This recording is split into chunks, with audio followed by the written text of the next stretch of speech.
కార్యక్రమానికి స్వాగతం. మనం ఇప్పుడు రంగారెడ్డి జిల్లా కేశంపేట గ్రామంలో ఉన్నాము. సాఫ్ట్వేర్ ఇంజనీర్గా పనిచేస్తున్న రైతు శివగారు తన వ్యవసాయ క్షేత్రంలో ప్రకృతి వ్యవసాయంతో పాటు ప్రత్యేకంగా 3 గుంటల్లో ఫుడ్ ఫారెస్ట్ ఏర్పాటు చేసుకున్నారు. దీనికి సంబంధించి మరిన్ని వివరాలు వారిని అడిగి తెలుసుకుందాం.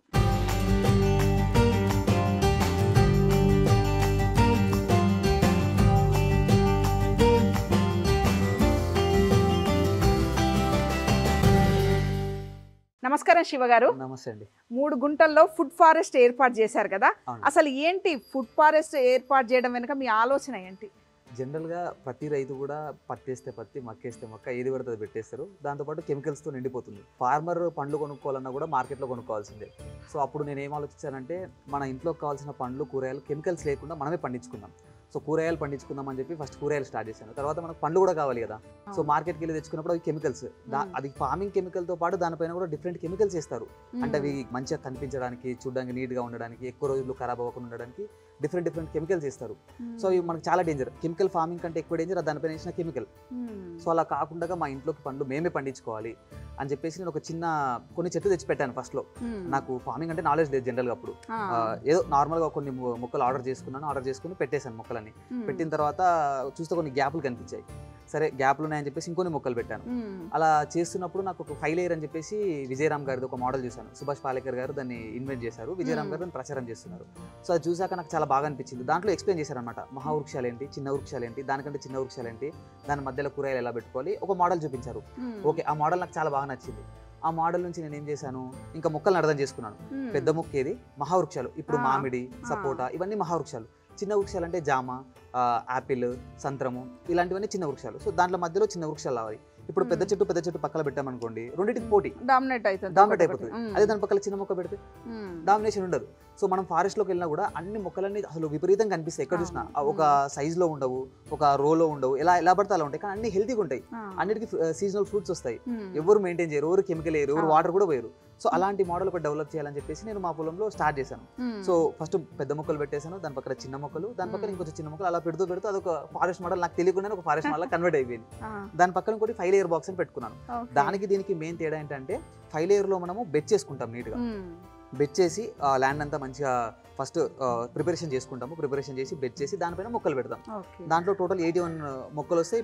చెట్టుకు మధ్యలో 9 ఫీట్ల డిస్టెన్స్ ఉంటుంది. అండ్ బెడ్స్ కూడా 9 బెడ్స్ వస్తాయి. ఫారెస్ట్ మోడల్లో ఏంటి, మనకు ర్యాండమ్ గా ఉంటాయి మొక్కలు. ఇక్కడ ఒక మొక్క ఉంది, నెక్స్ట్ ఒక ఆర్గనైజ్డ్ గా ఉండదు. మనకు ఫారెస్ట్ కూడా అంతే కదా, బయట నుంచి చూడడానికి ఆర్గనైజ్డ్ గా ఉండదు. దీంట్లో ఇంకా మెయిన్ ఏంటి, మనము పొలంలోకి ఎంటర్ అయ్యాం. మనకి ఈ సీజన్ ఏంటి, ఇప్పుడు రైనీ సీజన్ స్టార్ట్ అయిపోయింది. ఇప్పుడు రైనీ సీజన్ అంటే మనకు కొన్ని రోజుల తర్వాత సీతాఫలం వస్తుంది, రేగి పండ్లు వస్తాయి, సో నేరేడు పండ్లు వస్తాయి. ఇప్పుడు నేరేడు పండ్లు రన్నింగ్ ఉంటాయి. సో అలా జామకాయలు ఉంటాయి. మనకు పొలంలోకి వచ్చామంటే ఈ సీజనల్ ఫ్రూట్స్ అన్ని మన పొలంలోనే ఉండాలి, ఏదో ఒకటి తినొచ్చు అంతే. సో ఆ మోడల్ ని డెవలప్ చేయాలని చెప్పేసి మెయిన్ ఇది ఏ రైతుకైనా సరే, చిన్న పెద్ద ఏ రైతైనా సరే, ఒక 10 ఎకరాలు ఉందనుకోండి, ఒక 1 ఎకర్ పెట్టుకుంటే సరిపోతుంది. తన ఇంట్లోకి తినొచ్చు, తన కుటుంబ సభ్యులకు ఇచ్చుకోవచ్చు, మార్కెట్ కూడా చేసుకోవచ్చు. అదే చిన్న రైతులు 1 ఎకర్ 2 ఎకర్స్ ఉంటాయి చాలా మందికి. వాళ్ళందరూ 3 గుంటలు 4 గుంటలు పెద్ద భారం కాదు వాళ్ళకి. చాలా సింపుల్ గా 3-4 గుంటల్లో ఈ ఫారెస్ట్ మోడల్ పెట్టుకొని దాంట్లో కెమికల్ వేయకూడదు. ఫస్ట్ కెమికల్ వేయకుండా ఎలా చేసుకోవాలి, దానిపైన మళ్ళీ రీసెర్చ్. జస్ట్ ఒక దేశీ ఆవు ఉంటే చాలు, మనము చాలా సునాయాసంగా వ్యవసాయం చేసుకోవచ్చు. పురుగుల మందు అదే ఇస్తుంది, మొక్కకు కావాల్సిన పోషకాలు అదే అందిస్తుంది. ఇంకా దాంట్లో ఇది లేదని చెప్పలేదు, అన్ని గోమాతలోనే ఉంటాయి. దాంతో పాటు మన ఇంట్లోకి పాలిస్తుంది, పెరుగు, మజ్జిగ, నెయ్యి అన్ని వస్తాయి. శివగారు 3 గుంటల్లో మొత్తం ఇప్పుడు ఎన్ని చెట్లు ఉన్నాయి? వాటి దూరం ఏమన్నా ఉంటుంది, ఇంత దూరంలో ఉండాలి, ఒక్కొక్క చెట్టుకు మధ్య ఇంత డిస్టెన్స్ ఉండాలని? ఫారెస్ట్ మోడల్లో అయితే మనకు డిస్టెన్స్ ఏం లేదండి, ర్యాండమ్ గా మనకు కావాల్సినట్టుగా పెట్టుకోవచ్చు. బట్ పెద్ద వృక్షానికి మధ్యలో 36 ఫీట్లు ఉంటే బాగుంటుంది. మామిడి ఉందనుకోండి, ఇప్పుడు మామిడికి మధ్యలో 36 ఫీట్లు ఉండాలి. దాని రెండింటి మధ్యలో చిన్న వృక్షం, ఇది జామ గానీ సంతరం గానీ ఇలాంటివి దాని 18 ఫీట్లలో వస్తే ఇంకా బాగుంటుంది. ఆ రెండింటి మధ్యలో 9 ఫీట్లు ఉంటుంది కదా, 36, 18 మళ్ళీ 9. 9లో మాత్రం మనము మునగ గానీ, బొప్పాయి గానీ, లేకపోతే అరటి గానీ ఇలాంటివి పెట్టుకుంటే మనకి డిస్టెన్స్ కవర్ అయిపోతుంది అనమాట. దాంతో పాటు ఇంకేంటి, మధ్యలో కూరగాయలు కూడా పెట్టుకోవచ్చు. మనం ఈ ఫుడ్ ఫారెస్ట్ లో కూరగాయలు కూడా కింద పెట్టేసుకోవచ్చు. ఒక స్టేజ్ కి వెళ్ళే వరకు మనం ఫుడ్ ఫారెస్ట్ ఈ రోజు పెట్టగానే రేపు పెద్దగా అయిపోదు కదా. సో పెట్టినప్పుడు 3 ఏళ్ళు అయితే పడుతుంది, 3 నుంచి 5 ఏళ్ళు పడుతుంది. అయితే నేను స్టార్టింగ్ లో ఏం చేశానంటే, మొక్కలు బయట తెచ్చాను కదా, పెద్ద మొక్కలు తెచ్చుకున్నాను. నాకు తెలియక 3 ఇయర్స్ మొక్కలు అని చెప్పేసి ఒక్కోటి 1500 పడింది. 10 మొక్కలకి నాకు 15,000 అయింది. ఆ పెద్ద మొక్కలు తెచ్చి పెట్టుకున్నాను. ఫస్ట్ ఇయర్ ఈల్డ్ వచ్చింది. సెకండ్ ఇయర్ నుంచి అవి కాయట్లేదు. దానికి ప్రాబ్లం ఏముంటుందో చూడాలి. నేను చేస్తున్నాను దానికి జీవామృతం కానీ మనకి దానికి కావాల్సిన పోషకాలన్నీ అందిస్తున్నాను. నెక్స్ట్ ఇయర్ కి చూడాల్సి వస్తుంది. సో ఇంతకన్నా ముందు ఏంటి, చిన్న మొక్కలు తెచ్చి పెట్టుకోవాలి. అంటే 1 ఇయర్ లోపు ఉన్న మొక్కలు అయితే చాలా మంచిది మనకి. 6 నెలల నుండి 1 ఇయర్. ఎందుకని పెద్ద మొక్క బ్యాగ్లోనే పెరిగిపోతుంది కదా, దాని వేర్లన్నీ పెద్దగా వెళ్ళడానికి ఛాన్స్ లేదు దానికి. ఆ చిన్న ప్యాకెట్లో మహా అయితే 5 కేజీల ప్యాకెట్లో పెడతారు, అక్కడక్కడ వేర్లన్నీ అక్కడే మలుచుకుపోతాయి, దాని డెవలప్మెంట్ ఉండదు. సో వీళ్ళంతా గ్రాఫ్టింగ్ చేస్తారు, దాని ఈల్డ్ కూడా ఎక్కువ రాకపోవచ్చు, నెక్స్ట్ దాని ఏజ్ కూడా తగ్గిపోవచ్చు. సో ఇవన్నీ తగ్గకుండా ఉండాలంటే మనం ఏం చేయాలి, 1 year మొక్క తెచ్చుకోవాలి బెటర్, లేదంటే మనమే నర్సరీ చేసుకోవచ్చు. ఇప్పుడు ఎవరైనా గ్రాఫ్టింగ్ మొక్క బయట నుంచి తెచ్చుకోవాలంటే 1 year మొక్క తెచ్చుకుంటేనే భూమికి తొందరగా అది అలవాటు అయిపోయి వేర్లు విపరీతంగా లోపలికి వెళ్ళిపోతాయి, ఏజ్ ఎక్కువ రోజులు కూడా దాన్ని బతికే ఛాన్స్ ఉంటుంది. నేను ఇంకేం చేశానంటే ఈ మొక్కలు కొనుక్కోవడంతో పాటు ఒక పెద్ద చెట్టు ఉంది మా ఊర్లో, అది సుమారు ఒక 40-50 సంవత్సరాలు ఉంటుంది ఆ చెట్టుకి, మామిడి చెట్టు పెద్దది. దాని పీసులు తీసుకొచ్చి నేనే చిన్న నర్సరీ లాగా చేసుకున్నా, అవన్నీ పొలమంతా పెట్టేసా. మీ ఊర్లో పెద్ద మామిడి చెట్టు, దాన్ని ఎంచుకున్నా అన్నారు కదా, కారణం ఏంటి? అది అంటే చాలా టేస్టీగా ఉంటుందా లేకపోతే ఆ రకం కాపాడాలనా? లేదు, ఆ ఫ్రూట్ చాలా టేస్టీగా ఉంటుంది, అది చట్నీకి వస్తే దాంతో పాటు దాని స్వీట్నెస్ ఓవర్ స్వీట్, అసలు అలాంటి ఫ్రూట్ మనం ఎప్పుడు తినలేదు అనిపిస్తుంది. అంటే పచ్చిగా ఉన్నప్పుడు పుల్లగా ఉంటుంది, పండినాక తీయగా అవుతుంది. సో ఆ టేస్ట్ ఉన్నదాన్ని మనం కాపాడాలి, ఎందుకు వదులుకోవాలి అలాంటి చెట్టు, మళ్ళీ మనకు రాదు ఇంకా చెట్టు. సో అది కాయడానికి ఒక 5 years పట్టొచ్చు, మనం వెయిట్ చేయాలి, ఎంత వెయిట్ చేసి అంత మంచి బెస్ట్ రిజల్ట్ మనకు వస్తుంది. సో దానికోసం నేను ఏం చేసా, తింటాం కదా మామిడికాయ తినేసి మంచిగా పీచులన్నీ ఒక కుండలో దాచిపెట్టుకొని కింద వేపాకులు వేసి దాచిపెట్టి వర్షాకాలం వచ్చే ముందర ఇక్కడే వేసాం. అక్కడ వేసేసి అక్కడంతా పెరిగాయి అనమాట మామిడి మొక్కలు. మనం ఏం చేయలేదు, ఊరికే దాని మీద మట్టి జల్లేసి కొద్దిగా పేడ జల్లేసాం, ఎండు పేడ అంతే, అవే పెరిగాయి. దాంట్లో తీసి మళ్ళీ రీప్లాంటేషన్ చేసుకున్నాం. మన ఫారెస్ట్ మోడల్ చుట్టూ ఉన్నాయి, 5 layers చుట్టూ ఉన్నాయి, అలా పెట్టేసాం. 5 years టైం పడుతుంది, బట్ అవి ఒకసారి వస్తే ఎంత బ్యూటిఫుల్ గా అనిపిస్తుంది. ల్యాండ్ లో కూడా మంచి బయోడైవర్సిటీ క్రియేట్ అవుతుంది, సో కూల్నెస్ బాగా వస్తుంది. ఇంకోటి మామిడి పెట్టడం వల్ల మంచి మనం వెలకట్టలేని ఆక్సిజన్ వస్తుంది అన్నిటికంటే ఎక్కువ. ఇప్పుడు ప్రస్తుతం మీ 3 గుంటల ఫుడ్ ఫారెస్ట్ లో ఎన్ని మొక్కలు, ఎన్ని రకాల పండ్ల మొక్కలు? మనకి అన్ని సీజన్స్ కావాల్సిన అన్ని రకాల మొక్కలు ఉన్నాయి. మామిడిలో అయితే ఒక 8 రకాల మామిడిలు ఉన్నాయి. దాంతో పాటు జామ ఉంది, జామలో కూడా 2-3 వెరైటీస్ ఉన్నాయి. యాపిల్ కూడా ఉంది, మల్బేరీ అంటాం కదా, మల్బేరీ ఉంది. క్యాన్సర్ ఫ్రూట్ అని నోని ఉంది, సింధూరం చెట్టు ఉంది. మరి మెడిసినల్ ప్లాంట్స్ అయితే ఒక దాదాపు ఒక 10-15 మెడిసినల్ ప్లాంట్స్ ఉన్నాయి. చిన్న చిన్న రోగాలు వస్తాయి కదా, ఇప్పుడు జ్వరం కానీ లేకపోతే సర్ది అవసరం లేదు, అది ఆ జ్వరానికి అయితే ఆకులు తీసుకొని తినొచ్చు. ఊరికే పారిజాతం అని ఉంటుంది ఒకటి, పారిజాతం చెట్టులో ఒక 3 ఆకులు వేసి మరగబెట్టి తాగామనుకోండి, అసలు ఎంత పెద్ద ఫీవర్ అనేది తగ్గిపోతుంది చాలా ఈజీగా. నాకు చాలా సార్లు, అంటే ఇయర్ ఇప్పుడు సీజన్ చేంజ్ అయింది, వర్షాలు వస్తున్నాయి, కామన్ కోల్డ్ కానీ కఫ్ కానీ దగ్గు, ఈ 3 చాలా కామన్. సో ఈ 3టికి ఏంటి, తులసి మిరియాలు అంతే, 4 తులసి ఆకులు వేసేసి ఒక 4 మిరియాలు వేసేస్తే వేడిగా నీళ్ళని వేడి చేసేసి అది తాగామంటే దగ్గర వెళ్ళిపోతుంది, సర్ది వెళ్ళిపోతుంది, జ్వరం కూడా వెళ్ళిపోతుంది, మళ్ళీ బాడీ రీస్టోర్ అవుతుంది. ఇప్పుడు టాబ్లెట్ వేసుకున్న దానికంటే 2 times ఎక్కువ ఫాస్ట్గా రికవర్ కూడా అవుతుంది బాడీ. అందుకనే మెడిసినల్ ప్లాంట్స్ కూడా మెయిన్గా చూస్ చేసుకున్నాను. అంటే బేసిక్ ఇప్పుడు రోగాలు మెడిసినల్ ప్లాంట్స్ అంటే చాలా ఉంటాయి, ఒక 300 రకాలు ఉన్నాయి. దాంట్లో మనకి మెయిన్ అంటే జనరల్ గా వచ్చే రోగాలు, మనం డైలీ నీడ్స్ లో ఎక్కువ రోగాలు ఏమొస్తాయి, మనకి ఎక్కువ అవసరం ఏది ఉంటుంది, బీపీలు, షుగర్లు, వీటి కూడా అంటే రాకుండా ఉండేలాగా వచ్చాక మనం తొందరపడి prevention is better than cure అంటారు కదా, రాకుండా చూసుకోవడానికి ముందే మీరు ఔషధ మొక్కలు కూడా పెట్టుకున్నారు. 3 గుంటల్లో 80 పండ్ల మొక్కలు పెట్టుకున్నారు, మెడిసినల్ ప్లాంట్స్ పెట్టుకున్నారు, కూరగాయలు పెట్టుకున్నారు. అంటే వీటికి ఇప్పుడు కూరగాయ మొక్కలకేమో తెగుళ్ళు వస్తుంటాయి, పురుగులు వస్తుంటాయి, వస్తుంటాయి. పండ్ల మొక్కలకు కూడా కొన్నిటికి వస్తుంటాయి, మునగకు కూడా పురుగు పడుతుంటది. మరి ఎట్లా ఈ పెస్ట్ మేనేజ్మెంట్ ఎట్లా చేస్తుంటారు? దీంతో పాటు ఎరువులు కూడా ఇవ్వాలి కదా బలానికి, వీటిని ఎట్లా? చాలా సింపుల్. ఇప్పుడు మనం బయోడైవర్సిటీ క్రియేట్ చేస్తున్నాం. బయోడైవర్సిటీ ఉన్న దగ్గర ఏముంటుంది, జీవన వైవిధానం ఉంటుంది కదా. సో దాంట్లో అన్ని రకాల బ్యాక్టీరియా, పెస్ట్ అన్నీ ఉంటాయి. సో మంచి చేసే క్రిములు ఉంటాయి, చెడు చేసే క్రిములు ఉంటాయి. మంచి చేసేవి ఎక్కువ ఉన్నప్పుడు ఆటోమేటిక్గా చెడు చేసి తగ్గిపోతాయి, రావు అని చెప్పిన కొద్దిగా వస్తాయి. అప్పుడు ఏం చేస్తాం మనం, పుల్లటి మజ్జిగ అని ఉంటుంది, పుల్లటి మజ్జిగ ద్రావణం స్ప్రే చేసినప్పుడు ఏమవుతుందంటే ఈ కాతా పూత రాలకుండా ఉంటుంది, ఎక్కువ ఈల్డ్ వస్తుంది, పుచ్చు పట్టదు, ఇది రాకుండా ఓన్లీ పుల్లటి మజ్జిగ. మన ఆవుతో తీసిన పాలను నెయ్యి చేస్తాం కదా, నెయ్యి చేసినప్పుడు మజ్జిగ వస్తుంది కదా, ఆ మజ్జిగని స్ప్రే చేస్తాం. దాన్ని కింద బలాన్ని కూడా అదే ఇచ్చేస్తాం మజ్జిగనే. మజ్జిగలో బాగా బ్యాక్టీరియా ఎక్కువ ఉంటుంది. ఇప్పుడు మజ్జిగ అంటే మొత్తం ఫుల్ ఆఫ్ బ్యాక్టీరియానే కదా, కడ్ అన్న కూడా బ్యాక్టీరియానే. ఇంకా మన దేశీవాలి ఆవులది కాబట్టి ఇంకొంచెం ఎక్కువ ఎఫెక్టివ్గా పనిచేస్తుంది బయట దాంట్లో కంటే. సో ఆ మజ్జిగ ఇచ్చుకుంటాం. దాంతోపాటు జీవామృతం, చాలా సింపుల్. జీవామృతం అంటే ఏంటి, ఆవు పేడ, దాంట్లో కొద్దిగా బెల్లం నీళ్ళు, దాంతోపాటు కొద్దిగా శనగపిండి, కొద్దిగా ఆవు మూత్రం, ఇది వేసి మంచిగా కలిపేసి ఒక 200 liters డ్రమ్లో పెట్టేస్తాం. దాన్ని తీసుకెళ్ళి చెట్లకి వేసేస్తాం. అదే ఇంకా ఎరువు వచ్చేసింది. ఇంకా ఎప్పుడైనా పురుగు వచ్చేసింది, పెస్ట్ అటాక్ వచ్చింది, వేపాకులు ఎక్కడ చూసినా వేప చెట్టు చాలా ఉంటాయి, ఫ్రీ వేపాకులు తీసుకొస్తాం. దాంట్లో కొద్దిగా ఆవు పేడ, ఆవు మూత్రం కలిపేసి ఒక 7 days నిలబెట్టాలి. అలానే ఒక కర్రతో తిప్పుతుండాలి ఉదయం సాయంత్రం. నీమాస్త్ర అంటాం దాన్ని, అది రెడీ అయిపోయింది. అది 15 daysకి అలా స్ప్రే చేస్తే సరిపోతుంది. ఇంకా అదే పెస్ట్ కంట్రోల్. ఈ రెండే, జీవామృతము, నీమాస్త్రం, దాంతోపాటు మజ్జిగ. పుల్లటి మజ్జిగ నాకు అవైలబుల్ ఉంది కాబట్టి మజ్జిగని వాడుకుంటున్నాను. ఇంకా ఎక్కడ ఎటువంటి రసాయనం గానీ యూరియా డిఏపి బలానికి గానీ ఏం వేయరు. 1 డ్రాప్ కూడా అవసరం లేదు. నేను ఫస్ట్ అసలు ఫార్మింగ్ స్టార్ట్ చేసినప్పుడు ఏం చేశానంటే నాకు తెలియదు, అంటే మేమంతా కెమికల్ ఫార్మింగ్ ఇంతకు ముందంతా మా చిన్నప్పటి నుంచైనా. సో అసలు కెమికల్ లేకపోతే పండుతుందా అని చాలా డౌట్ ఉంటుంది కదా. మా ఇంట్లో వాళ్ళు కూడా అంత ఈజీగా యాక్సెప్ట్ చేయరు కదా. అరే మందులు వేసి ఏం పండుతలేదు లేకపోతే పండుతలేదు అని కొంచెం టేస్ట్ చేసి చూద్దాము, తర్వాత పెద్ద మొత్తంకి వెళ్ళొచ్చు అని చెప్పేసి ఒక 2 గుంటల్లో స్టార్ట్ చేసాం. కూరగాయలు 30 రకాల కూరగాయలు వేసాం. దాంట్లో ఈల్డ్ విపరీతంగా వచ్చింది. దాంట్లో ఏమీ లేదు, జస్ట్ జీవామృతము వేపాకుల కషాయం అంతే. ఇంకా దానికే అసలు అన్ని కూరగాయలు బాగా పండాయి. ఇప్పుడు మనం బీట్రూట్, క్యారెట్, రాడిష్ ఇవేవి మా పొలంలో ఇప్పటివరకు ఎప్పుడు పెట్టలేదు, ఫస్ట్ టైం నేనే పెట్టా. అవన్నీ విపరీతంగా వచ్చేసరికి అందరం షాక్ అయ్యాం. అరే అన్ని పండుతున్నాయి కదా అని చెప్పేసి ఇంకా ఓకే, ఇంకా కెమికల్ అవసరం లేదు మనకు, కెమికల్ లేకపోతే ఎక్కువ వస్తుంది, కెమికల్ వాడరు కదా, అంతే కదా. కెమికల్ డబ్బులు తగ్గిపోతాయి, దాంతోపాటు హెల్త్ మనకు మెయిన్ భూమతను కాపాడిన వాళ్ళు. అంటే మీకు మొత్తం ఎంత పొలం ఉంది? మీరు యాజ్ ఏ సాఫ్ట్వేర్ ఎంప్లాయీగా పని చేసుకుంటూనే ఇది కూడా చేస్తున్నారు. రైతుగా వీకెండ్ లో రైతుగా మారారు, మిగతా రోజు సాఫ్ట్వేర్ ఉద్యోగిగా ఉన్నారు. అది గొప్ప విషయం చాలా. మీలాంటి యువత కూడా ఈ దిశగా రావాల్సిన అవసరం కూడా ఉంది. అయితే వారానికి 5 రోజులు ఉద్యోగం చేస్తున్నారు, 2 రోజులు వ్యవసాయం చేస్తున్నారు, పైగా వ్యవసాయంలో కొత్త ఇన్నోవేషన్స్ కూడా సృష్టిస్తున్నారు కదా. ఎంత పొలం ఉంది? ఆ పొలంలో ఎంత ఈ ఫుడ్ ఫారెస్ట్ కేటాయించారు భూమి? ప్రస్తుతానికి మనం ఇప్పుడు ప్రెసెంట్ ఉన్న దగ్గర 4 acres ఉంది. ఇంకొక ప్లేస్ లో ఒక 3 acres lease and 3 acres own ఉంది. సో మొత్తం 11 acres లో కొంచెం ఆవులకి గడ్డికి దానికి వదిలేసి, ఇంకా ఇక్కడ మనం గానుగ పెట్టుకున్నాం, ఎద్దు గానుగ ఉంది, ఆవుల షెడ్ ఉంది, నా దేశీ ఆవులు ఉన్నాయి మన దగ్గర. దానికోసం కొద్దిగా గడ్డికి దానికి ఇంకొక 2 acres వదిలేసాము. సో దాంతోపాటు ఫుడ్ ఫారెస్ట్ ఒక 3 గుంటలు ఉంటుంది, ఫైలేర్ ఒక 3.5 గుంటలు, ఇంకా మిగతా అంటే నార్మల్ ఫార్మింగ్. దాంతోపాటు ఇంకొంచెం డెవలప్ చేస్తున్నాను. కొంచెం ముందు కూడా ఇంకొకటి ఫుడ్ ఫారెస్ట్ మోడల్ కొత్తగా రీసెంట్ గానే పెట్టాను. అది ఇంకొక 2-3 years లో అది కూడా పెద్ద అవుతుంది. సో ఒకేసారి మనం మొత్తం చేయలేము కదా. సో ఇప్పుడు నేను ఒక్కనే చేసుకుంటా, ఇక్కడ లేబర్ కూడా ఎవరు ఉంటారు, నేను మా తమ్ముడు మా అమ్మ, కుటుంబ సభ్యులమే, ముగ్గురమే కష్టపడుతుంటాం. సో ఇప్పుడు ఏంటి ఇక్కడ ఇదంతా స్లోగా 1 by 1 ఊరు మనము చేయడం ఇంపార్టెంట్ కాదు, దాన్ని మెయింటైన్ చేయడం ఇంపార్టెంట్. ఇప్పుడు చెట్లు 1000 చెట్లైనా ఒక రోజు పెట్టేయచ్చు, కానీ దాన్ని మెయింటైన్ చేయడం ఇంపార్టెంట్ కదా.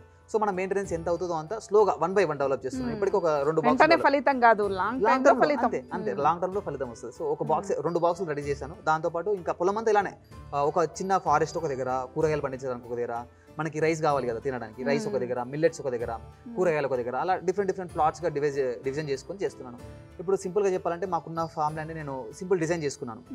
ఈ మనమున్న ప్లేస్ అంతా రీప్రాసెసింగ్. ఇప్పుడు మన దగ్గర పల్లీలు పండిస్తాము, నువ్వులు పండిస్తాము, దాన్ని ప్రాసెస్ చేయాలంటే ఆయిల్ కావాలి కదా మనకి ఇంట్లోకి.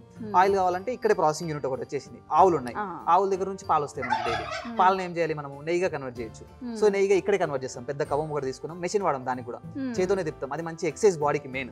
ఎక్సైజ్ తో పాటు మంచి పోషకాలు ఉన్న నెయ్యి మనకు బయటకు వస్తుంది. ఆయుర్వేదంలో నెయ్యిని ఒక 2000 సంవత్సరాల నుంచి వాడేది ఈ నెయ్యిని మాత్రమే. మనం బయట అందరూ ఏం చేస్తారు, మీగడతో పెడతారు, లేకపోతే ఇప్పుడు మిల్క్ కొంటారు కదా బయట, క్రీమ్ నుంచి చేస్తారు. ఆ క్రీమ్ నుంచి వచ్చిన నెయ్యి చాలా డేంజర్. ఇప్పుడు కొలెస్ట్రాల్ ఉంటుంది కదా, బ్యాడ్ కొలెస్ట్రాల్ ఉంటుంది అందులో, క్రీమ్ నుంచి వచ్చిన దాంట్లో. ఇదంతా గుడ్ కొలెస్ట్రాల్. నెయ్యి తినొద్దని చెప్పేసి చాలా మంది ప్రచారం చేస్తారు బయట. ఆ నెయ్యి ఏదంటే క్రీమ్ నుంచి వచ్చింది కానీ మిగడ నుంచి వచ్చింది కానీ. దేశవాళీ తినొచ్చు, దేశవాళీ అది కూడా కవ్వంతో చేయాలి, మెయిన్ ఇంపార్టెంట్. ఇప్పుడు కృష్ణుడు వెన్న దొంగ అన్నారు. కృష్ణుడు ఏది తింటాడు, కవ్వంతో తీసిన వెన్న. వెన్న ఎలా వస్తుంది, మనం మిల్క్ ని సపరేట్ చేస్తేనే వెన్న వస్తుంది. అప్పటి వరకు రాదు, కవ్వం వేసి చిలుకుతేనే మనకు వెన్న వస్తుంది. ఆ వెన్నను తిన్నాడు, ఆ వెన్నను కాస్తేనే నెయ్యి అవుతుంది. సో ఆ నెయ్యిని మాత్రమే మనం వాడుకోవాలి. సో ఆ నెయ్యి ప్రాసెసింగ్ అయిపోయింది. సో ప్రాసెసింగ్ యూనిట్ అంతా ఒక దగ్గర వచ్చింది. పైన 5 లేయర్ ఒకటి, దాని పక్కన ఫుడ్ ఫారెస్ట్ మోడల్. అంటే అక్కడ మనకు కావాల్సిన సీజనల్ ఫ్రూట్స్ అన్నీ అక్కడే దొరికిపోతాయి. పైనకి వెళ్ళాం అనుకోండి, అక్కడ కొన్ని మిల్లెట్స్, పల్సెస్, దాని పక్కన కూరగాయలు, కిందికి వెళ్తే రైస్, ఇలా డిఫరెంట్ బ్లాక్స్ గా చేసుకున్నాను మా పొలాన్ని. రైతులు కూడా అంతే, వాళ్ళ ల్యాండ్ పెద్దగా ఏం కొత్తగా ఇన్వెస్ట్ చేయాల్సిన అవసరం లేదు. ఇదంతా ఆల్రెడీ ఈ డిస్కషన్స్ కానీ నేను మాట్లాడేదంతా కూడా ఆల్రెడీ ఎగ్జిస్టింగ్ లో ఉంది. పాలేకర్ గారు వారి బుక్ లో నీట్ గా మెన్షన్ చేశారు. బుక్ నుంచి వచ్చింది నాకు ఈ నాలెడ్జ్ అంతా. నేను ఎక్కడ బుక్ నుంచి వచ్చిన తర్వాత నేను ఫీల్డ్ విజిట్ చేశాను. ఓకే, మనం బుక్ లో చదివింది ఒకటి ఉంటుంది, థియరీ వేరే ఉంటుంది కదా. సో ఫీల్డ్ విజిట్ చేసి ఇది నిజమా కదా తెచ్చుకున్నాను. తర్వాత నా దగ్గర ప్రయోగం చేస్తున్నాను. బుక్ లో చదివిందంతా ఒక లెవెల్ అయితే తిరిగి చూసింది ఇంకొక లెవెల్, మళ్ళీ చేయడం ఇంకా వేరే లెవెల్. అది ఇంపార్టెంట్. ఇక్కడ వచ్చే కష్టాలు కానీ, ఇక్కడ వచ్చే చాలా కష్టంగా, బట్ చాలా ఈజీగా చేయొచ్చు. చాలా ఈజీగా. ఫస్ట్ 1 year అంతా ఫుల్ స్ట్రగుల్స్. అసలు ఎద్దులు ఫస్ట్ ఆవులు తెచ్చుకున్నాను, వాటిని మెయింటెనెన్స్ నాకు సరిగ్గా తెలియదు. దాన్ని మెయింటైన్ తెలుసుకున్నాను మొత్తం. అసలు ఆవుకి ఎలాంటి ఫీడ్ ఇవ్వాలి, ఇలా ఇస్తే హెల్తీగా ఉంటుంది. ఆవు హెల్తీ ఉందా లేదా చెప్పాలంటే చాలా సింపుల్. ఆవు పేడ మురుకులుగా జిగురుగా వస్తుంది, అది హెల్తీ కౌ. ఆ హెల్తీ కౌని మెయింటైన్ చేయడానికి ఎలాంటి ఫుడ్ ఇవ్వాలి దానికి? జనరల్ గా ఒకప్పుడు ఆవులు ఏంటంటే వదిలేసేవారు బయట, ఫ్రీ గ్రేజింగ్ అడవిలో తినేసి వచ్చి మంచి హెల్తీగా ఉండేది. ఇప్పుడు మనం ఏం చేస్తాం, ఇక్కడే కట్టేస్తాం, లేదంటే కింద గ్రేజింగ్ కొంచెం ల్యాండ్ ఉంది. అంటే అప్పుడు బంజర్ భూములు ఉండేవి, గుట్టలపై కూడా మేసి వచ్చేవి. ఇప్పుడు ఆ పాసిబిలిటీస్ లేదు, అస్సలు లేదు. పక్కలోడి పొలం ఇప్పుడు నేను మేపేయాలంటే కూడా వాళ్ళ దగ్గర ఫెన్సింగ్ కూడా చేసేసుకుంటున్నారు. సో చాలా కష్టం అయిపోయింది. ఇప్పుడు దానికి మంచి ఫీడ్, ప్రోటీన్ ఇవ్వాలి, మంచి హెల్తీ ఫీడ్ ఇవ్వాలి, అదంతా తెలుసుకొని ఇదంతా బుక్ నుంచే మళ్ళీ భారతదేశంలో ఉన్న దేశీయ ఒక గొప్పదనం అని ఒక బుక్ ఉంది. ఆ బుక్ లో మనము దేశీయాలను ఎలా మెయింటైన్ చేయాలి, దానికి ఎలాంటి ఫీడ్ ఇవ్వాలి, ఏ టైంలో ఎలా చూసుకోవాలి, ఆవు జననం నుంచి మరణం వరకు ప్రతి ఒక్కటి డెప్త్గా ఉంది. అదంతా చదివిన తర్వాత ఇప్పుడు నాకు కొంచెం అర్థమైంది. ఓకే, మనం దేశీయాలని ఇప్పుడు నేను ఒక్క ఆవుతో ప్రారంభించాను. ఒక్క ఆవుతో ప్రారంభించి ఇప్పుడు నా దగ్గర కనీసం ఒక 18 ఆవులు, ఎద్దులు అన్ని కలిపి 18 ఉన్నాయి షెడ్ లో. ఒకటి నుంచి ఒక 1.5 year అయింది అంతే నేను స్టార్ట్ చేసి కూడా ఆవుల్ది. ఈ ఫుడ్ ఫారెస్ట్ ఎప్పుడు చేశారు? ఫుడ్ ఫారెస్ట్ స్టార్ట్ చేసింది నేను 2 years అయిపోయింది. 2 years అది స్టార్ట్ చేసినాకనే ఆవులను తెచ్చుకున్నారు. అంటే వ్యవసాయంలో ఖచ్చితంగా మనకి ఆవు పేడ, ఆవు మూత్రం కావాలి. ఫస్ట్ లో నేను స్టార్టింగ్ లో ఏం చేశానంటే గోశాలకు వెళ్ళాను. ఆవులు అప్పటిదప్పుడే పెట్టుకోవడం, నాకు జాబ్ ఉంది, మళ్ళీ నేను జాబ్ కు అటు ఇటు కొంచెం చూసుకోవడం ఇబ్బంది, అప్పుడు ఇబ్బంది అవుతుందని చెప్పేసి గోశాల నుండి పేడ మూత్రం తెచ్చుకునేవాడిని. పాలు కూడా తెచ్చుకున్నాను. అప్పుడప్పుడు పాలు తెచ్చుకుని దాని నుంచి మజ్జిగ చేసి, నెయ్యి చేసుకుని, నెయ్యి ఇంట్లోకి, మజ్జిగ అంతా పొలానికి పిచ్చుకారి. ఇప్పుడు ఇంకా ఓకే, ఇదంతా మనకి వర్కౌట్ అవుతుంది, దీంట్లో ఖచ్చితంగా మనం ఉండాలని చెప్పేసి ఇంకా ఆవులు కూడా తెచ్చుకొని స్లోగా తీసుకున్నారు. అయితే ఈ ఫుడ్ ఫారెస్ట్ విషయానికి వస్తే మొత్తం పెట్టి 2 ఏళ్ళు అయింది ఇప్పటికి. అవును, 2 ఏళ్ళు అయింది. ఈల్డింగ్ ఎప్పటి నుంచి స్టార్ట్ అయింది? మనకు పెట్టిన 6 months కే మామిడి పెట్టాం కదా, మామిడి 3 years మొక్క పెట్టాం కాబట్టి ఫస్ట్ లోనే మామిడి వచ్చేసి దాంతో పాటు జామకాయలు కూడా కొన్ని వచ్చాయి. పెద్ద జామనే పెట్టాం, జామ కూడా. దాని తర్వాత నోని అని క్యాన్సర్ ఫుడ్ పెట్టాను. క్యాన్సర్ ఫుడ్ కూడా వచ్చేసింది, నోనీస్ కూడా. దాంతో పాటు వాక్కాయ అంటాం కదా, అది ఇంట్లోకి వాడుకోవడానికి. మనం చింతపండుకి రిప్లేస్మెంట్ అది. కలింకాయలు అంటారు, పెద్ద కలింకాయలు. మనము ఒకప్పుడు దేశీయం చిన్న ఉంటాయి, గ్రీన్ గా. ఇవేమో కొంచెం పెద్ద సైజులో వస్తాయి, హైబ్రిడ్ ఇది. సో అవి పెట్టాం, దాని నుంచి వచ్చాయి. ఇంకోటి హనుమాన్ కి మనము జనరల్ గా బయట పోతే కెమికల్ తో చేస్తాం కదా, సింధూరం చెట్టు పెట్టాను. దాని నుంచి సింధూరం కాయలు వచ్చాయి. ఆ కాయలు మనం బొట్టు పెట్టుకోవడంతో పాటు గుడిలో కూడా కొన్ని పెట్టేశాను. సో నేచురల్ గా బొట్టు కూడా అలా. ఇంకోటి ఇంకా సీజనల్ లో వచ్చింది ఏంటంటే ఇంకా నేరేడు ఇంకా రాలేదు. నేరేడు అయితే టైం పడుతుంది, అది ఆల్మోస్ట్ 5 years పైనే పడుతుంది నేరేడు. పనస కూడా టైం పడుతుంది. ఫిగ్ వచ్చింది కొన్ని, అంజీర్ కొన్ని వచ్చాయి. అంటే ఇవన్నీ మీ కుటుంబానికి సరిపడా బయటకు కూడా సేల్ చేస్తున్నాయి? అంటే ఫుడ్ ఫారెస్ట్ లో వచ్చినాయి మాత్రం కుటుంబానికి సరిపోయాయి. 5 year లో వచ్చినాయి మాత్రం సేల్ చేసాం. ఎందుకంటే మునగ వచ్చింది, పప్పాయ వచ్చింది, నెక్స్ట్ అరటి వస్తుంది, ఇవన్నీ సేల్ పెట్టారు. చాలా వస్తాయి. ఇప్పుడు మనము కుటుంబానికి అనుకుని స్టార్ట్ చేసాం యాక్చువల్గా, బట్ అక్కడ ఈల్డ్ చూస్తే షాక్ అయ్యాను నేనే. చాలా వచ్చాయి అసలు. ఎన్ని పెట్టింది కూడా 18 పప్పాయ మొక్కలు, 36 మునగ మొక్కలు, చాలా వస్తున్నాయి యాక్చువల్గా. ఓకే, అంటే ఈ 3 గుంటల్లో పెట్టిన ఫుడ్ ఫారెస్ట్ నుంచి వచ్చినవన్నీ కూడా మీ కుటుంబానికి ఫుల్ ఫ్లెడ్జ్డ్ గా సరిపోతాయి. బయట ఎక్కడ పండ్లు కొనుక్కోవాల్సిన అవసరం లేదు. పండ్లు కొనుక్కోవాలి ఎక్కువ అవసరం లేదు. ఇప్పుడు దానిమ్మలు ఉన్నాయి, దానిమ్మలు రాలేదు, కొన్ని ఇప్పుడు దానిమ్మ, యాపిల్ కొన్ని తీసుకోవాల్సి వస్తుంది బయట, మిగతా మనం పొలంలోనే దొరుకుతుంది. ఒక 1 year లో మిగతా దానిమ్మ, ఇప్పుడు దానిమ్మ ఆల్రెడీ కాసింది. చూడాలి ఏ సైజ్కి వెళ్తుందో, చూడాలి ఎంత క్వాలిటీ వస్తుందో చూడాలి ఒకసారి. మనం ఏంటంటే ఎలాంటి పెస్ట్ ఏం, దాన్ని సహజంగా ఎలా పెరుగుతుంది, మనం ఏం కేర్ తీసుకోకపోతే ఎలా పెరుగుతుందో చూడాలి. ఫస్ట్ ఒక ప్లాంట్ ఏమో అలా వదిలేస్తా, దాని సహజ గుణం ఎలా ఉంటుంది, అసలు అది మంచి పండునిస్తుందా ఇయ్యదా, దానికి ఏమి ఇవ్వకుండా, అంటే పురుగు అటాక్ చేస్తుంది కదా జనరల్ గా, ఆ పురుగు అటాక్ చేయకుండా మాత్రం మనం మజ్జిగ ఒకటి, దాంతో పాటు జీవామృతం ఇస్తాం అంతే. ఈ వేపాకుల కషాయం కూడా నేను స్ప్రే చేయను జనరల్ గా, ఎందుకంటే చూద్దాం సహజ గుణం చూద్దాం. నెక్స్ట్ ఇయర్ ఏదైనా మనం కేర్ తీసుకోవాలనిపించినప్పుడు దాని రెసిస్టెంట్ పవర్ ని చూడాలి. మనం రెసిస్టెన్స్ పవర్ పెరగాలంటే మనం ఖచ్చితంగా భూమిలో మైక్రోబ్స్ చేయాలి. ఇప్పుడు మనం ఫుడ్ ఫారెస్ట్ అంటున్నాం, ఏ చెట్టు అయినా, ఎంత పెద్ద చెట్టు అయినా, ఎంత చిన్న చెట్టు అయినా, ఇలాంటి మనం ఇచ్చిన ఎరువు కానీ ఏది ఇచ్చిన, జనరల్ రైతులు ఏం చేస్తారు, యూరియా, DAP అలాంటివి వేస్తారు కదా, అది కూడా మొక్క తీసుకోదు. మొక్క అసలు తీసుకునే స్వభావం లేదు దానికి. ఫస్ట్ సాయిల్ తీసుకుంటుంది, సాయిల్లో ఉన్న మైక్రోబ్స్ డెవలప్ అవుతాయి, సాయిల్ నుంచి మొక్క తీసుకుంటుంది. సో మనం ఏం డెవలప్ చేసినా కూడా సాయిల్లోనే డెవలప్ చేయాలి. ఇప్పుడు మనం జీవామృతం ఇచ్చినా, మజ్జిగ ఇచ్చినా, ఏది ఇచ్చినా కూడా భూమికి ఇవ్వాలి, భూమి తీసుకొని మొక్కకి ఇస్తుంది. సో అందరూ రైతులు ఏం చేస్తారంటే యూరియా వేస్తే బాగా పెరుగుతుంది, DAP వేస్తే బాగా పెరుగుతుంది, సింగిల్ సూపర్ ఫాస్ఫేట్ అని ఇలాంటివన్నీ వేస్తారు. బట్ వాళ్ళకి తెలియని విషయం ఏంటంటే అది జస్ట్ 5 to 6 days మాత్రమే దాని పవర్ ఉంటుంది, తర్వాత దాని పవర్ వెళ్ళిపోతుంది, వేస్ట్. ఇంకా పెట్టుబడి ఖర్చు పెరిగిపోతుంది అంతే. పెట్టుబడి గురించి మాట్లాడుకుంటే ఇంకా మొత్తం లాస్. నేను ఆల్రెడీ చేశా కదా, మనము 70-80 వేలు అవుతుంది ఖర్చు ఈ సంవత్సరం. చూస్తే 1 లక్ష రూపాయల వరకు వస్తుంది, పర్లేదు. కానీ ఈ 1 లక్ష రూపాయలు 30,000 లాభం. ఆ 30,000 మన జీవనం మొత్తం గడవాలి, మన ఖర్చులు, మనము కుటుంబము, మళ్ళీ వాళ్ళ చదువులు, పిల్లలు, ఇవన్నీ అసలు రైతు నష్టపోయేది అదే. రోజు పెట్టుబడి ఖర్చు అంతా పెరిగిపోతుంది, వచ్చే ఆదాయం తగ్గిపోతుంది, అప్పులు పెరిగిపోతుంది అంతే. ఇంకా దానివల్ల రైతులు కూడా నష్టాలతో పాటు ప్రాణాలు కూడా తీసుకుంటున్నారు. సో దాని నుంచి బయటికి రావాలంటే ఒక మార్గం, SPK మెథడ్, సుభాష్ పాలేకర్ కృషి మెథడ్. ఒక బుక్ చదివితే చాలు, కావాల్సిన నాలెడ్జ్ అంతా వచ్చేస్తుంది. ఎక్కడా లేదు అంత ఓపెన్ గా నాలెడ్జ్. ఇప్పుడు బయట అంతా ఇప్పుడు జీవామృతం నేర్పించడానికి డబ్బులు తీసుకొని నేర్పిస్తారు. సో ఆయన పాలేకర్ గారు ఆయన జీవిన 40 సంవత్సరాలు మన కోసం కేటాయించి, 40 సంవత్సరాలు మన కోసం తిరిగి, ప్రతి జిల్లా, ప్రతి గ్రామం, ప్రతి డిస్ట్రిక్ట్, ప్రతి స్టేట్ వెళ్ళి మన కోసం చెప్తున్నారు. ఆయన అంత కష్టపడుతున్నారు ఫ్రీగా, అది కూడా. సో మనం ఆయన ఖచ్చితంగా రుణపడి ఉండాలి. అందరు రైతులు సింపుల్ గా వాళ్ళ ఇంట్లో కావాల్సిన పండించుకుంటే సరిపోతుంది, మార్కెట్ కి తర్వాత ఇద్దాం. ఫస్ట్ రైతు ఆరోగ్యంగా ఉంటే తర్వాత సమాజం ఆటోమేటిక్ ఆరోగ్యం వస్తుంది, 100% వస్తుంది. రైతు కూడా ఇప్పుడు స్టార్ట్ చేశారు అనుకోండి, ఇది 3 గుంటల్లో స్టార్ట్ చేశారు అనుకోండి, ఇక్కడ కెమికల్ ఏమీ లేదు, అక్కడ కెమికల్ వేసాడు, అక్కడ పండలేదు, ఇక్కడ పండింది, తేడా కూడా తెలుస్తుంది, అర్థమైపోతుంది. ఫస్ట్ 3 గుంటల్లో స్టార్ట్ చేసి మంచి గుంట మిగతా పొలం అంతా కూడా ఆర్గానిక్ మారిపోవచ్చు, ఈజీగా మారిపోవచ్చు. అప్పుడు అర్థమైంది, అరే కెమికల్ వేసినా ఇంత పెట్టుబడి పెట్టినా ఏం రాలేదు, ఇక్కడ ఏం వేయలే, ఉత్త ఏంది ఆవు పేడ ఆవు మూత్రం వేసినా ఇంతగానం వచ్చిందని చెప్పేసి వాళ్ళు ఆటోమేటిక్గా మారిపోయే ఛాన్స్ కూడా ఉంటుంది. శివగారు మామూలుగా 5 లేయర్ అయినా ఇతర మోడల్స్ అయినా డ్రిప్ ఇరిగేషన్ తోని నీళ్ళ తడిస్తారు. మరి ఫుడ్ ఫారెస్ట్ ఏమో మనము ఒక ప్రాపర్ గా అంటే ఒక ఆర్గనైజ్డ్ గా పెట్టాం కదా చెట్లని, అంటే ఫారెస్ట్ మోడల్ లో పెట్టుకుంటాం కదా, మరి దీనికి నీళ్ళ తడి ఎట్లా ఇచ్చుకోవాలి? చాలా సింపుల్. ఇప్పుడు మనము ఆర్గనైజ్డ్ గా పెట్టామంటే మొక్కల్ని ఆర్గనైజ్డ్ గా పెట్టాం, బట్ లైన్ చూసుకుంటే స్ట్రేట్ లోనే వస్తుంది. ఇప్పుడు మామిడి ఉంది, ఇక్కడ ఒకటి పెట్టాము, 36 ఫీట్ ఇంకోటి పెట్టాం కదా, సో దాని మధ్యలో ఇంకా వేరే చెట్లు వస్తాయి. ఇదంతా స్ట్రేట్ లైన్, ఒక లైన్ అయిపోయింది, దాన్ని కొంచెం ముందుకు వెళ్దాం, ఇంకొక లైన్. సో మొక్కలు ఒక స్పెసిఫిక్ ఇక్కడే ఉండాలని ఏం లేదు. ఇక్కడ మహావృక్షం మామిడి ఉంది, అక్కడ ఇంకో మహావృక్షం ఉండొచ్చు, మధ్యలో ఒక సంత్రం ఉంది, ఇంకొక జామ ఉండొచ్చు ఈ ప్లేస్ లోనే. అలా డిఫరెంట్ మొక్కలు వస్తాయి, బట్ లైన్ చూసుకుంటే స్ట్రేట్ ఉంటుంది. ఆ లైన్ లో మనం ఒక డ్రిప్ వేసేస్తాం, డ్రిప్ వేసేసి వాటర్ ఇస్తాం. అంటే వాటర్ నీళ్ళ తడి డ్రిప్ అయితేనే బెటర్ మనకి, లేదంటే కలుపు విపరీతంగా వస్తుంది, వాటర్ వేస్టేజ్ ఎక్కువ అవుతుంది. ఇప్పుడు డ్రిప్ అనుకోండి, మొక్క దగ్గరనే డ్రాప్ పడుతుంది, అక్కడే పదును అంత ఉంటుంది, అంత అక్కడే ఉంటుంది. ఇప్పుడు నార్మల్ గా ఇప్పుడు కాలువలు వేయాలనుకోండి, అక్కడ నుంచి ఇక్కడికి వాటర్ వేస్ట్ అంత ఇబ్బందే కదా. సో అది కాకుండా మనము ఆ మెయింటెనెన్స్ కూడా ఒక 5 to 6 years చేస్తాం. తర్వాత డ్రిప్ కూడా అవసరం లేదు, ఆల్రెడీ మొక్కల వేర్లు చాలా లోపలికి వెళ్ళిపోతాయి. ఇప్పుడు మనం పొలం తవ్వామనుకోండి, ఇక్కడ ఒక 4 ఫీట్ల లోపలికి వెళ్ళామంటే కింద తడి ఉంటుంది, నేల జనరల్ గా పది ఉంటుంది కదా. సో దాని వేర్లు అక్కడికి వెళ్ళినప్పుడు పైన ఏం అవసరం లేదు దానికి, ఇంకా అది ఆ స్టేజ్కి వెళ్ళాలంటే దానికి ఒక 5 to 6 years పడుతుంది. ఆ తర్వాత ఇంకా ఫారెస్ట్ మనం మెయింటైన్ చేయాల్సిన అవసరం లేదు, అది మనల్ని మెయింటైన్ చేసుకోవచ్చు అంతే. అంటే ఎవరైనా రైతులకు మీరు చెప్పే సలహా, ఫుడ్ ఫారెస్ట్ గురించి సలహా చెప్పాలంటే మీరు ఏం చెప్తారు రైతులకు? ప్రతి రైతు కూడా చాలా సింపుల్గా వాళ్ళ ఇంట్లోకి ఏమేమి పండ్లు కావాలి, ఫస్ట్ సీజన్ వస్తుంది కదా, అందరికి సీజన్స్ ఐడియా ఉంటాయి, ఏ సీజన్లో ఏ పండు వస్తుంది. సో అలా మొక్కల్ని తెచ్చిపెట్టుకుంటే సరిపోతుంది. ఇప్పుడు ఈ ఇయర్ వచ్చింది, ఇప్పుడు చెప్పాను ఆల్రెడీ ఏ సీజన్ కా సీజన్ అని. సమ్మర్ రాగానే మామిడి పండ్లు కావాలి కదా, కొన్ని మామిడి చెట్లు ఇప్పుడే పెట్టేస్తే సరిపోతుంది కదా.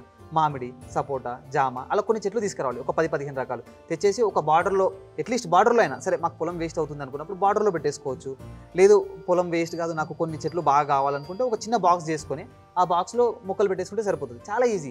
ఒక్కో మొక్క మహా అయితే 100 రూపాయలు ఉంటుంది అంతే, దానికి పెద్ద ఖర్చు ఏముంది, ఫలితం అసలు మీరు ఎక్స్పెక్ట్ చేయలేదు ఎంత వస్తుందో, అంతే. చాలా సింపుల్. ఇంకా రైతుకి ఏముంది, అక్కడ మహా అయితే ఇక్కడ కెమికల్ ఫార్మింగ్ లో ఆయన 1-2 లక్షలు పెట్టేస్తాడు ఈజీగా, 2 ఎకరాలు అన్నా కూడా.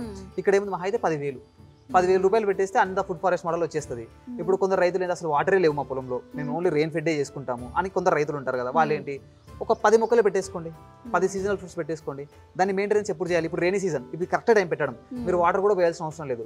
ఎప్పుడు డిసెంబర్ వరకు వాటర్, జనవరి వరకు వాటర్ అవసరం లేదు. జనవరి తర్వాత సమ్మర్లో కొన్ని డేస్ వాటర్ పోయాలి. డైలీ ఏముంది, ఉదయం వస్తాం ఇలాగ పొలానికి, వచ్చినప్పుడు ఒక బిందెడు వాటర్ పోస్తే సరిపోతుంది కదా. 1/2 ఇంచ్ వాటర్ ఉన్న రైతులు కూడా ఫుడ్ ఫారెస్ట్ మోడల్ చాలా సింపుల్ గా పెట్టుకోవచ్చు. మా పొలంలో వాటర్ కూడా ఎక్కువ లేదు యాక్చువల్గా, 2 బోర్లు ఉన్నాయి, ఒక బోర్ అయితే 1/2 ఇంచే వస్తుంది సమ్మర్లో, దాంతో ఇంత మెయింటైన్ చేస్తున్నాను నేను. 3 గుంటలే కాబట్టి సిటీలో ఫ్లాట్స్ ఉన్న వాళ్ళు కూడా చుట్టూ ఫెన్సింగ్ తిప్పించుకొని పెట్టుకోవచ్చు. మంచిగా హైదరాబాద్ లో ఉన్న మంచిగా మాకు ల్యాండ్ ఉంది అనుకుంటే వాళ్ళు ఊరికే గోశాలకు వెళ్ళి, హైదరాబాద్ లో చాలా గోశాలలు ఉన్నాయి, అక్కడ పేడ మూత్రం తెచ్చుకొని ఈజీగా వ్యవసాయం చేసుకోవచ్చు. కెమికల్ కూడా అవసరం లేదు వాళ్ళకి, టెన్షన్ కూడా అవసరం లేదు. పండ్ల మొక్కలు కూడా హైదరాబాద్ లో చాలా దొరుకుతున్నాయి, పండ్ల మొక్కలు అక్కడే కొనుక్కోవచ్చు, అక్కడ పెట్టేసుకోవచ్చు. ఏది అవైలబిలిటీ ఉంటే ఆ మార్గం ఎంచుకోవచ్చు, ఎందుకంటే మనసు ఉంటే మార్గం ఉంటది అంటారు. ఫ్లాట్ ఉంటే ఫ్లాట్ లో ఈ 3 గుంటలు ఏముంది, మహా అంటే 330 గజాలు అనుకోవచ్చు, ఒక 200 గజాలు ఉన్న చుట్టూ ఫెన్సింగ్ తిప్పుకొని ఇది చేసుకోవచ్చు. ఊర్లలో పొలం ఉన్నా కూడా సాటర్డే సండే ఇది చేసుకోవచ్చు. దాంతోపాటు ఇంకా పొలమే లేదు, మాకు ఏం లేదు, మేము ఇంట్లో ఉంటున్నాం, మాకు ఇల్లు ఒకటే ఉందంటే హోమ్ గార్డెనింగ్, పెద్ద పెద్ద గ్రో బ్యాగులు తెచ్చుకుని దాంట్లో కూడా అన్ని పనులు చాలా మంది పెంచుకుంటున్నారు. ఇప్పుడు మంచిగా పెద్ద గ్రో బ్యాగ్స్ ఉన్నాయి, అది మనమే తయారు చేసుకోవచ్చు, అమెజాన్ లో పెట్టుకుని ఆర్డర్ పెట్టుకోవచ్చు. పెద్ద గ్రో బ్యాగ్స్ లో మంచిగా మట్టి నింపేసుకొని పెద్ద చెట్లు కూడా పెంచుకుంటున్నారు, ఇంట్లో కావాల్సిన కూరగాయలు పెంచుకుంటున్నారు. అన్ని ఇంకా మనసు ఉండాలి అంతే, చెయ్యాలి. మనకి పొలం ఉంటే ఊరికెళ్ళి చేసుకోవాలి.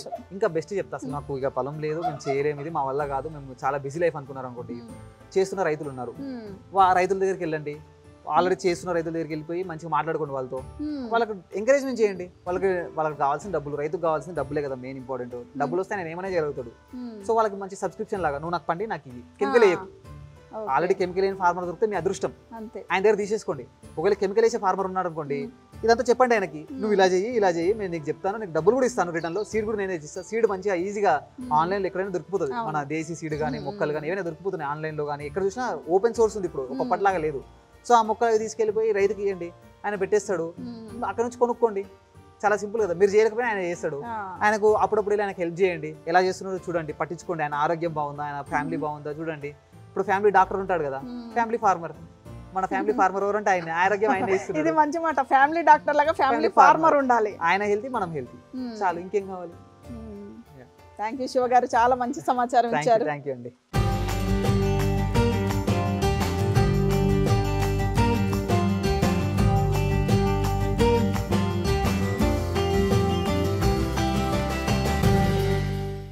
రైతులు తమకున్న పొలంలో కొంత భాగాన్ని ఇలా ఫుడ్ ఫారెస్ట్ కోసం కేటాయించుకుంటే రైతులకు సరిపడా సీజన్ ఫ్రూట్స్ అన్నీ కూడా ఫుడ్ ఫారెస్ట్ నుంచి అందుతాయని, తద్వారా వారి కుటుంబ ఆరోగ్యం బాగుంటుంది, రైతు కుటుంబ ఆరోగ్యం బాగుంటే సమాజ ఆరోగ్యం కూడా బాగుంటుందని శివగారు చెప్తున్నారు. ఇది ఈనాటి రైతు మిత్ర. మరో వ్యవసాయ సంబంధ అంశంతో మళ్ళీ కలుద్దాం. అంతవరకు సెలవు. నమస్కారం.